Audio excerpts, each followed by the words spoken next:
अस्सलाम वालेकुम। मैं आज आपको बताऊंगा कि इतने सैकड़ों हज़ारों लोग कैसे अपना वज़न कम कर लेते हैं। मुझसे कभी वो मिले भी शायद नहीं, बहुत थोड़े लोग हैं जो मिले होंगे। और वज़न कम करके उन्होंने क्या तीर मार लिया। सबसे पहले तो ये किया कि उनकी सेहत बेहतर हो गई।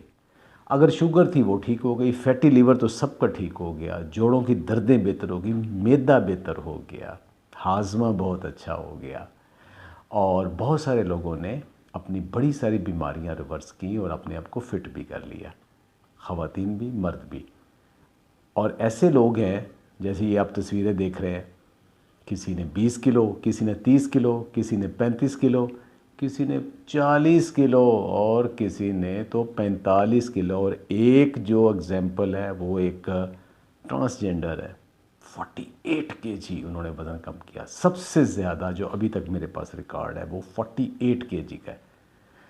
मज़े की बात ये है कि इनमें से ज़्यादातर लोग मुझे कभी नहीं मिले। बहुत सारे लोगों ने वज़न कम करने के बाद मुझसे रब्ता किया, यानी मैं उन्हें गाइड नहीं कर रहा था, मेरी वीडियोस देख के वज़न कम किया।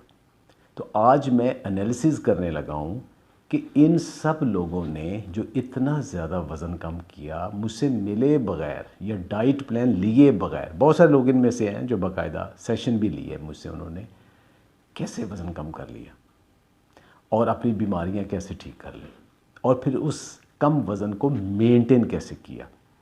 आप भी कर सकते हैं। कैसे कर सकते हैं, मैं चंद चीज़ें आपके सामने रखने वाला हूँ। नंबर 1, इन सब लोगों में एक चीज़ जो कदरे मुश्तरक है वो ये है कि ये मुस्तकिल मिजाज है। इन्होंने एक दफ़ा ठान लिया कि हमने वज़न कम करना है और उससे हमारी सेहत भी बेहतर होगी, तो उन्होंने फिर पीछे मुड़ के नहीं देखा। ये नहीं कि हफ्ता 10 दिन 15 दिन करने के बाद छोड़ दिया हो, नहीं। कुछ लोग 6-6 महीने से साल साल से भी अपने आप को मेंटेन रखे हुए हैं। नंबर 2, इन लोगों ने ये समझने की कोशिश की और ये समझ गए कि बुनियादी तौर पे ख़ुराक में कौन सी चीज़ें हैं जो वज़न बढ़ाती हैं, कौन सी हैं जो वज़न कम करती हैं। ख़ास तौर पे उन्हें जो समझ लगी वो ये है कि कार्ब्स कौन से होते हैं। मेरे साथ भी जो लोग जिनको नहीं समझ लगती वीडियोस देख के मुझसे जब सेशन लेते हैं, मुझसे बात करते हैं, तो मैं उन्हें बुनियादी तौर पे यही बात समझाता हूँ कि ये काब बुरे हैं, ये काब अच्छे हैं। तो बुरे काब कम करने हैं, अच्छे काब आपने बढ़ाने हैं और बाकी आपने एक मतवाज़न ग़िज़ा कैसे रखनी है, ये बुनियादी चीज़ थी और वो समझ गए और उन्हें फिर ज़्यादा गाइडलाइन की ज़रूरत भी पेश नहीं आई।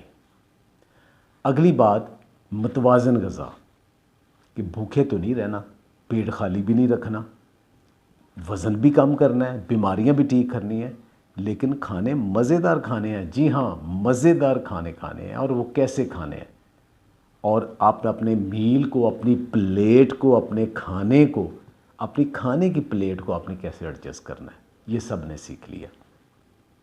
फिर एक और अहम बात वो ये कि अगर सप्लीमेंट लेने हैं, विटामिन्स लेने हैं, मल्टी विटामिन्स लेने हैं, तो कौन से अच्छे हैं, कौन से सप्लीमेंट अच्छे हैं। आपने रोटी चावल भी खानी है। ये सारे वो लोग हैं जिन्होंने रोटी चावल कम ज़रूर की है, छोड़ी नहीं है। फिर एक और अहम तरीन जो चीज़ ये है कि जब इन्हें नहीं समझ लगती किसी चीज़ की तो ये कांटेक्ट कर लेते हैं, ये डिस्कस कर लेते हैं, बजाय ये कि सर खपाई करें। और एक सबसे अहम चीज़, ये लोग वर्जिश, वॉक और मुख्तलिफ फ़िटनेस जो प्रोग्राम है उनको खुश व खुरम करते हैं। जी हाँ, खुश व खुरम होके वॉक करते हैं, एक्सरसाइज करते हैं। उसको मजबूरी नहीं समझते, बल्कि उनके जिस्मानी ज़रूरत बन गई है कि वॉक करें। उनको सुकून ही नहीं आता। जिनसे वज़न कम नहीं होता वो कौन से लोग हैं? नंबर 1, सबसे ज़्यादा वो लोग हैं जो ये पूछते हैं जी मुर्गा खा लूँ वज़न कम हो जाएगा, चिया खा लूँ वज़न कम हो जाएगा, एप्पल साइडर विनेगर पी लूँ वज़न कम हो जाएगा, स्लिमिंग टी मिल गई तो वो ये बेल्ट लगा लें ये वज़न कम हो जाएगा। ये शॉर्टकट्स के चक्कर में जो लोग पड़े रहते हैं उनका वज़न कभी कम नहीं होता। सिर्फ ये समझते हैं कि हम जो खाना है खाएं, सिर्फ एक कहवा पियेंगे, एक मुर्गा का चम्मच खाएंगे, एक चिया, हाँ फ़र्क उन्हें पड़ता है, थोड़ा बहुत फ़र्क पड़ता है, लेकिन कितना फ़र्क पड़ेगा जब तक आपने अपनी खुराक ठीक नहीं करनी, लाइफस्टाइल ठीक नहीं करना, तब तक आपको ये फ़र्क नहीं पड़ने वाला। जितने लोगों ने वज़न कम किया वो सब मोरिंगा ले रहे हैं, सब चिया ले रहे हैं, सब किनवा ले रहे हैं, सब कहवे भी पी रहे हैं, सब एप्पल साइडर विनेगर भी ले रहे हैं और उनको बहुत फ़ायदा हो रहा है। लेकिन कब हो रहा है? जब उन्होंने अपनी बाकी फूड भी ठीक कर ली है। जिन लोगों की वज़न कम नहीं हुआ उनमें से एक चीज़ ये कि मुश्किल मिजाज नहीं है। वो हफ्ता 10 दिन 15 दिन करते हैं, उसके बाद कहते हैं हमसे नहीं होना। वो हर रोज़ पूछते हैं किसी से कि अब मैं मकई खा ला वज़न कम हो जाएगा, मैं चाय में दूध पत्ती लूँ, मैं उसमें गुड़ डालूँ ना डालूँ। यानी वो पैनिक रहते हैं, हर वक्त टेंस रहते हैं। जो बंदा टेंस रहता है उसका वज़न कम नहीं होता। आपको पुरस्कून रहे फिर वज़न कम होता है। और आखिरी जो चीज़ जो कामयाब लोगों की है और नाकाम लोगों में फ़र्क ये है कि कामयाब लोगों ने अपनी इंसुलिन रेजिस्टेंस कम की। और इंसुलिन रेजिस्टेंस कैसे कम की? उन्होंने एक खाने से दूसरे खाने के दौरान वक्फा बढ़ा दिया।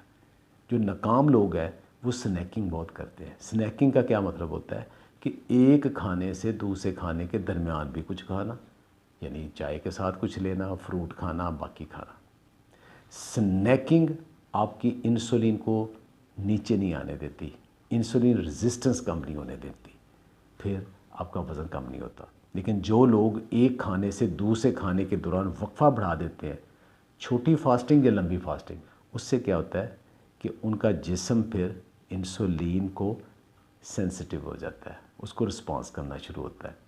और फिर वो जिस्म को जो खुराक की ज़रूरत होती है, जब उनके मैदे में खाना ख़त्म होता है तो फिर जो उनके जिस्म के अंदर स्टक वेट है, चर्बी है, जिस्म खुद ही उनको खाना शुरू कर देता है और वज़न कम होना शुरू हो जाता है। और ये ज़्यादातर वो लोग हैं जो साइंस ग्रेजुएट नहीं है, जो जिन्हें ये नहीं पता था कि कार्ब्स और प्रोटीन क्या होती हैं, लेकिन सब समझ गए हैं। ज़रूरी नहीं है कि आपको ये सब कुछ समझने के लिए पहले साइंस पढ़ना पड़ेगी, नहीं, बड़ी आसानी के साथ वीडियोस मौजूद है, लिटरेचर मौजूद है। अगर फिर भी समझ नहीं लगती तो फिर आपको एक एक्सपर्ट डाइटिशियन के साथ राब्ते की ज़रूरत है। तो नतीजा ये निकला कि जो लोग अपनी फूड को, अपनी प्लेट को, अपने खाने को एडजस्ट कर लेते हैं और समझ लेते हैं कि उन्हें कब खाना है कब नहीं खाना, और वॉक और एक्सरसाइज कौन सी करनी है, कैसे करनी है, और खुश व खुर्रम कैसे रहना है, उनका वज़न भी कम हो जाता है, बीमारियां भी रिवर्स हो जाती हैं, बग़ैर दवाइयों के, बग़ैर लंबे चौड़े परहेज़ों के, रोटी चावल खा के। लेकिन सबसे अहम जो चीज़ उनके लिए बेहतरीन है वो सब्ज़ियाँ हैं। तो सब्ज़ियाँ खाना सीख लें। खुश रहें, आबाद रहें। बहुत बहुत शुक्रिया।